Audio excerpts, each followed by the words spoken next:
Remember, the IRS initially had denied tax-exempt status to a Christian organization called Christians Engaged. And in their denial, which I'm holding up right now for you, they created a legend. In that legend, it was interesting, the capital D is what stood for Republicans. M stood for Word of God. And it said part of the reason why you were denied status. Now, ultimately, they got the status. What we are looking for here is whether or not there's a bigger IRS kind of conspiracy going on to target conservative groups applying for status yet again before the midterm elections. I mean, T equals Republican. I mean, this is how ridiculous they think they think we have no idea what they're doing here. So we're going to find out who did this, and that party could well end up being a target of a lawsuit. Our FOIA back in July 23rd of 2021, I can hold that up for people watching the broadcast here, that is right here, from the ACLJ. Then we had to take the IRS to court, and that began, again, August of 2021. The IRS tried to file a motion to dismiss, and yesterday that motion to dismiss was denied. The IRS, what they put in their letter, this is what's so outrageous about all this, and I'm glad we got a great resolution. Your mission statement indicates that you exist to awaken, motivate, and empower ordinary believers in Jesus Christ. Now, first of all, they wrote that in an IRS letter. I mean, think about that for a moment. Then they said, here's the issues. Pray for the nation regularly, sanctity of human life, government and debt, goes on and on. Here's the point. The IRS doesn't get to do this. Preacher of the gospel.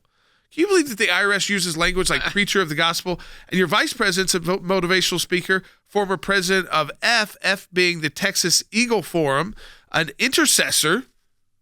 I guess that's a negative now, that you pray for other people. And former prayer coordinator for Promise Keepers, but you have to look up for G, and a homeschool mom. So the fact that she's a homeschool mom was part of why they denied this group status. Now, ultimately, because of our win in the IRS case, this group got their status. So the question then becomes, is this some rogue agent, which is what President Obama called it years ago, until it was found out it was a nationwide campaign orchestrated by the head of the tax-exempt division, Lois Lerner, or is this, in fact, a policy?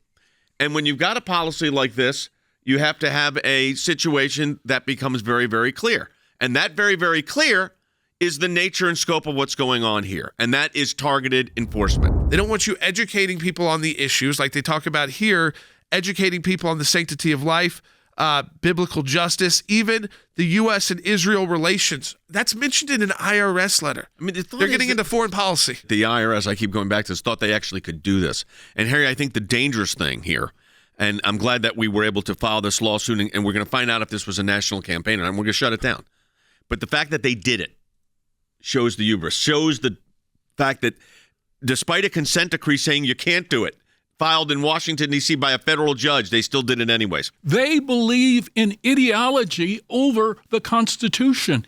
And so they see the Constitution merely as a stepping stone to power. So they will utilize the Constitution when it serves their interests, but they will deny opponents the rights to deploy the Constitution to protect their interests. Biblical teachings now happen to fall between partisan politics. So the IRS sees your faith only as political, which is absurd. They don't need to be in the business of getting involved in theology. That is not the business of the federal government at all, certainly not the IRS. We sued the Internal Revenue Service when they're overreaching. We don't hesitate to sue the IRS when they are violating the Constitution. We fight back. The idea is political control.